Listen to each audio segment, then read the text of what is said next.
like I talked to a young lady today. I was at a little store, and I was speaking to another young lady that worked there, and I've known her since she was younger. Right. And she was excited, telling me about her parents moving to Texas. And when she was telling me about her parents moving to Texas, I was like, "Yo, that's a great thing. Are you going?" She said, "No. I got my job. I'm staying here."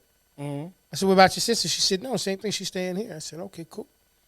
I said, "All right, well." She said, "Yeah, they wrapping up the house and they out in like 12 days. I said, "Okay, well, it's time. It's time for you to, lead a nest." Mm-hmm. Since you're saying you're not going.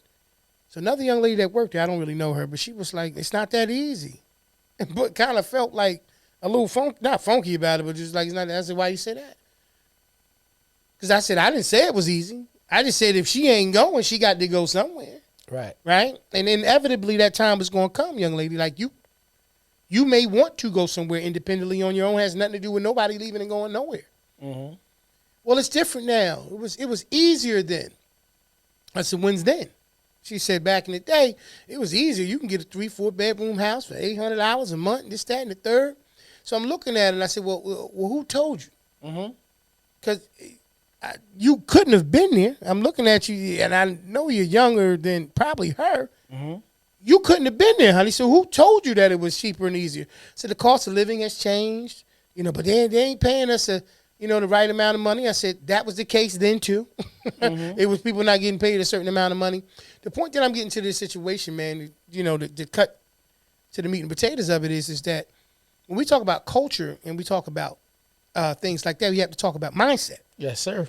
And so because mindset is something that we either fuel, right, or we put water on, we have to make a decision on what we want to do. Right. See, I was telling Peace yesterday, I said, I've made a decision that I'm going to be more mindful of when to be more fuel and when to be more water. Mm-hmm. I've led everything pretty much my life with fuel. Right. Yes, you have. Yes, And because of the fact that there have been some times where I could have stood back and not put water on it or fuel or anything on it and just allowed the situation to kind of play itself out. Right. The point that I want to make in that situation while we're talking about culture, what we don't talk about enough is mindset. Yes, sir. And this is why when we make statements about, like when you were saying before, bruh, in terms of your environment being as influential as it is, and it's kind of like everybody could possibly be subjected to, their environment having an impact on who they are as a person. At the very least, they're thinking. Everything, even water freezes in the cold. No question. And it boils under fire. Exactly. So it's one of those things where this is why, like I say a lot of times to you, I say, bro, there's certain people that you can drop them in water and they're going to make tea. It don't matter if it's hot water or cold water. Absolutely. And so that's the reason why, and I kind of went to that situation with the young lady. I said, honey, the way you do anything is how you do everything. Right.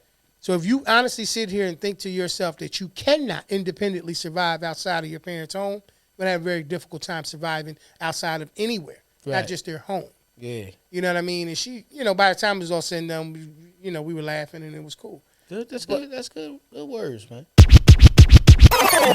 Who on the port? Let's go.